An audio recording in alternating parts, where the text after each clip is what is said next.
hubungannya Yesus itu dengan Magdalena? Apakah itu istrinya atau siapanya? Mohon bisa dijelaskan. Terima kasih. Kalau dalam penjelasan Injil,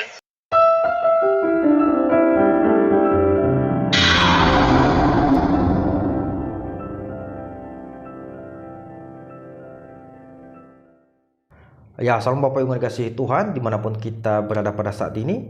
Kiranya kita semuanya dalam keadaan sehat-sehat saja dan tetap dalam penyertaan Tuhan kita Yesus Kristus.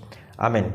Nah, Bapak Ibu yang dikasihi Tuhan, pada bagian ini marilah kita sama-sama mencoba meluruskan pernyataan dari mualaf ini yang mengatakan bahwa ternyata Yesus itu menikah dengan Maria Magdalena. Nah, oleh sebab itu Bapak Ibu yang dikasihi Tuhan, sebelum kita lanjut, marilah kita simak video berikut ini. Apakah hubungannya Yesus itu dengan Magdalena? Apakah itu istrinya atau siapanya? Mohon bisa dijelaskan. Terima kasih. Kalau dalam penjelasan Injil, Yesus itu tidak pernah menikah. Nah, ini karena dari 4 kanonik tadi nih. Jadi kalau Protestan mengatakan bahwa Magdalena itu adalah istrinya Yesus karena pendeta boleh menikah. Tapi pastor, karena dia tidak boleh menikah, dia mengatakan Magdalena itu bukan istrinya tapi muridnya. Kenapa? Karena pastor nggak boleh nikah. Itu loh Pak, 13 tahun saya jadi pastor nggak nikah-nikah, karatan saya. Nah, Bapak Ibu yang dikasihi Tuhan, itulah tadi cuplikan videonya, di mana di situ tadi ada seorang moderator yang bertanya kepada mualaf ini. Dia bertanya seperti ini, Bapak Ibu, kira-kira seperti apa hubungan Yesus itu dengan Maria Magdalena?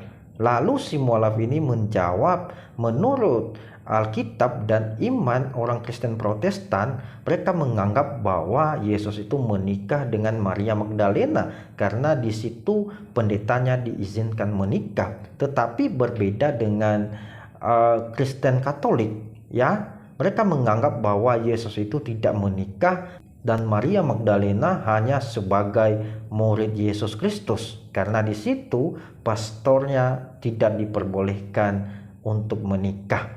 Bapak Ibu yang dikasihi Tuhan, pertanyaannya, apa kaitannya pastor tidak menikah dan pendeta menikah dengan Yesus dan Maria Magdalena? Ini sama sekali tidak ada hubungannya atau tidak ada korelasinya, Bapak Ibu. Saya melihat bahwa ini hanya sebuah tuduhan-tuduhan yang tidak berdasar, Bapak Ibu.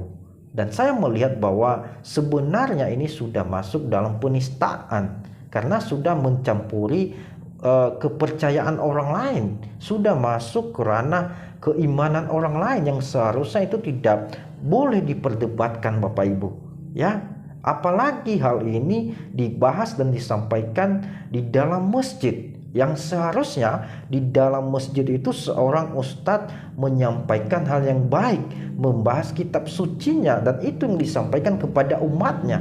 Tetapi berbeda dengan si mualaf ini, Bapak Ibu, dan ustadz-ustadz yang lain.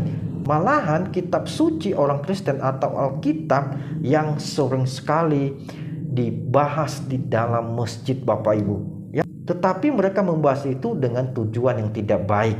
Mereka punya tujuan-tujuan dan maksud-maksud tertentu, Bapak Ibu.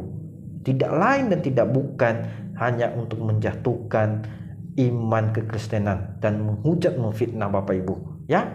Nah, Bapak Ibu yang dikasihi Tuhan, apakah yang disampaikan oleh beliau ini bahwa Yesus menikah dengan Maria Magdalena? Maka saya mau katakan bahwa ini tuduhan yang tidak berdasar dan tidak bisa dipertanggungjawabkan. Kenapa saya katakan demikian? Karena itu tidak ada ayatnya di dalam Alkitab. Baik itu orang Kristen Protestan dan saudara kita umat Kristen Katolik percaya bahwa Yesus tidak menikah. Kenapa dia tidak menikah? Karena dia itu adalah Tuhan. Nah, Bapak Ibu dikasihi Tuhan, saya mau katakan bahwa Yesus datang ke dunia ini bukan untuk menikah atau untuk memperbanyak istrinya atau untuk beranak cucu, untuk memperbanyak keturunan. Tidak, Bapak Ibu, tetapi Yesus datang ke dunia ini untuk menyelamatkan umat manusia dari dosa, Bapak Ibu, ya.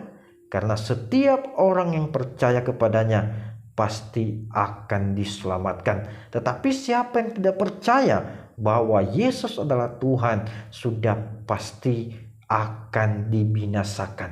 Nah, oleh sebab itu Bapak Ibu dikasihi Tuhan, saya mau katakan, marilah kita berdoa kepada mualaf-mualaf ini agar mereka tidak mencaci maki terus menerus untuk membohongi publik, membohongi umat-umat Islam. Saya kasihan dengan saudara saya umat Muslim yang selalu ditipu dengan mualaf-mualaf ini, ya. Mereka selalu menggunakan nama mualaf untuk membesarkan namanya, Bapak Ibu, supaya mereka diberikan tempat di situ untuk berceramah, Bapak Ibu.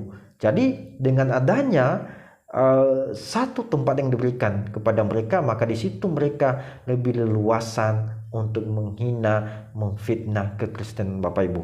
Nah, oleh sebab itu Bapak Ibu dikasihi Tuhan, mungkin itu saja yang bisa saya jelaskan kepada kita saat ini. Kiranya video ini bisa memberkati kita semuanya. Terima kasih dan Tuhan Yesus memberkati kita.